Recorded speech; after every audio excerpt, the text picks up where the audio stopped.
बार बार हजारों बार सत्संग में कहा है, कोई भी अपराध बन जाए लाडली जी क्षमा कर देती है। वैष्णव अपराध बन जाएगा, बुद्धि भ्रष्ट हो जाएगी। जब ऐसे कोई कर देता है तो हजार बार गलतियां कर दे तो भी हमारी श्री जी का छोड़ने वाला स्वभाव नहीं। एक बार जिसे स्वीकार कर लिया, आप समय क्यों बर्बाद करो? आप विपरीत मार्ग क्यों चयन करो? जो सहज में हो सकता है उसके लिए पसीना क्यों चुआना पड़े, क्यों श्रम करना पड़े? एवं वृत्यैव धीमन नदी वश मधुरम धाम वृंदावनाख्यम। ऐसे तुम्हें वृंदावन रहना होगा। नरसिंह मेहता जी कहते हैं, श्री लाडली लाल के जन्म को वैष्णव ही कहते हैं। किंचन मात्र अगर अभिमान आ जाएगा तो हमारे प्रभु को अच्छा नहीं लगता। सुनो राम कर सहज स्वभाव, जन अभिमान न राखे काहू। अपने जन का वो अभिमान नहीं रखते। आप अपना आंतरिक हृदय यदि कहीं भी अपबल तपबल और बाहुबल चौथो बल है दाम, सूर किशोर कृपा ते हारे को हरिनाम। किसी भी स्थिति में किसी अन्य का आश्रय नहीं। जहां लग रहा हो किसी अन्य का आश्रय, निकल के बाहर रोड में बैठ जाओ, भरोसे तेरे महारानी। फिर उसको देखो आप, महारानी कोई कल्पना है? अगर आप कल्पना मानते हैं तो कल्पना में ही रहोगे, और सत्य है तो छाती की बात कहता हूं।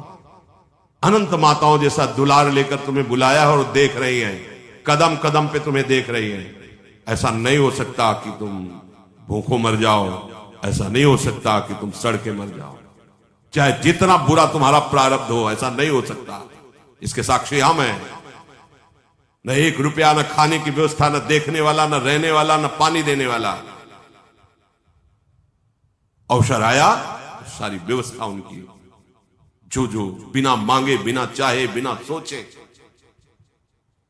समदृष्टि ने तृष्णा त्यागी, पर स्त्री जिने मातरे। जिभ्या थकी असत नो बोले, पर धन नो झाली हाथ रे। मोह माया व्यापे नहीं जेने, दृढ़ वैराग्य जिना मन मारे। राम नाम सुन ताली लागी, सकल तीरथ तेना तन मारे। नरसिंह मेहता जी कहते हैं, वाणी लंगोटी और मन निश्चल, अर्थात जनेन्द्रिय निश्चल, वाकेंद्रिय निश्चल और कर्मेंद्रिय तस्मा शास्त्रम प्रमाणन्ते कार्य कार्य व्यवस्थित हो। मन वाणी जनेन्द्रिय शासन में रखो। प्राण चाहे निकल जाए, अपने धर्म से विरुद्ध आचरण न होने पावे, नहीं पछताना पड़ेगा पक्का। बिल्कुल एक एक शब्द को अपने हृदय में बैठा लो। हमारी दृष्टि कई बार सत्संग में सुन चुके हैं, सब में भगवत भाव।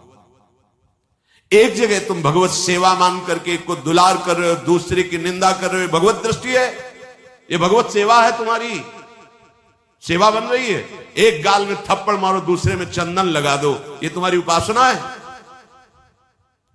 एक हाथ को ऊंचा करके उसकी जय घोष कर दो, दूसरे को आप निंदनी में लाते।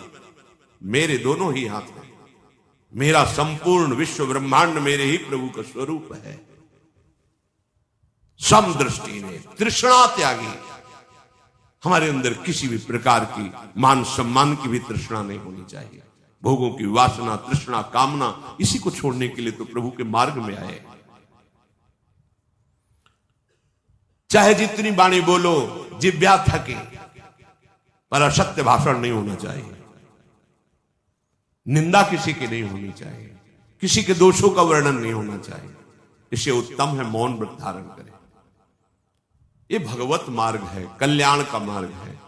आपकी तो बात कि आपके संबंध से संबंधियों का भी परम कल्याण हो जाएगा, ये वो मार्ग है। पर हम ये देखते हैं कि अन्य आश्रय छोड़ ही नहीं पाता जीव, छोड़ ही नहीं पाता। द्रोह, कटुता, रुक्षता, दोष दर्शन, ये तो माया का प्रभाव होता है। अहम से इसकी जागृति होती है। कह रहे हैं कि तुम रोगी हो, डॉक्टर कह रहा है रोगी हो, नहीं तुम कैसे कह सकते हो रोगी हो? ये रोग ही तो बोल रहा है, उसका अहंकार का रोग है। शरणागति का मतलब समझते हो? हमें तो दिल दिखाई दे रहा है, लेकिन आप बोल रहे रात, इसका मतलब मेरे नेत्र दोषित हैं, मेरे प्यारे, जो तुम कह रहे हो वही है तो रात्रि पर मेरी दृष्टि का दोष है कि मुझे दिन दिखाई दे रहा है। ये शरणागति गजब शब्द है।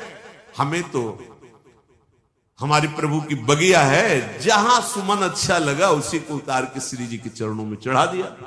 जो हमें बात अच्छी लगी उसे पकड़ लिया। चाहे एक संत, हम तो कह रहे हैं हमने शराबी से एक शिक्षा ली थी, बिठूर में, ब्रह्मावर्त बिठूर में शराब पीता है, नई अवस्था थी तो अब भी मस्ती के लिए, कौतूहल के लिए। देखिए क्या कहता है, और डर तो था नहीं, भय तो छू नहीं गया था, नजदीक गए, बाबा जी हो जी, आओ हमारे साथ।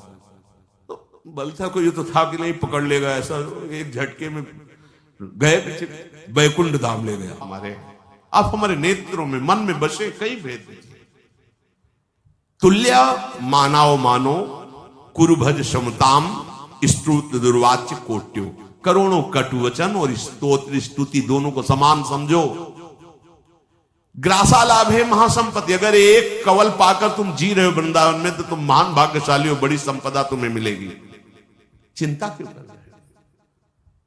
व्यवस्था की चिंता क्यों कर रहे हो? अभी तो आप समझते ही नहीं कि जो परमार्थिक व्यवस्था है वो ऐसी ही परिस्थितियों में जागृत होती है। जब तुम्हें कोई भोजन न देने वाला हो, तुम्हारे पास वास की व्यवस्था नहीं है, तब देखो शरणागति कैसे जागृत होती है आपके हृदय में, कैसे प्रियाजू का आपको प्यार मिलता है। उसी समय दिखाई देगा मुस्कुराती हुई नील कमल घुमाती हुई हमारे सामने।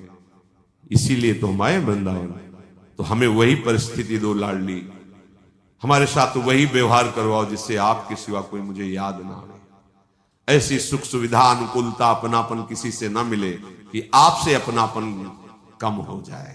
लाडली नहीं, अगर आप सिद्धांत से नहीं चलोगे तो आपका मन आपको उबा करके इस 84 कोस भूमि के बाहर कर देगा। कागज में लिख लो, प्रार्थना करते हैं, ये भ्रम माया पैदा करती है। माया अहम में प्रेरणा देती है। अहम गुरुदेव की कृपा से शमन होता है। बस अब जो ही कहें करें हम सोई, आयस लिए चले निज दासी, निज दासी, मेरा अस्तित्व है। आप अगर मुझे ऐसा नहीं तो मैं ऐसा नहीं कर सकता, अधिकार ही नहीं रह गया। से यह सत्संग आपकी सारी समस्याओं का हल है, क्योंकि इस सत्संग में पूज्य गुरुदेव महाराज जी ने जीवन जीने का हर एक मंत्र आपको बता दिया है। निश्चित रूप से इसको अपनाएंगे तो आपका कल्याण होगा। जय श्री राधा वल्लभ।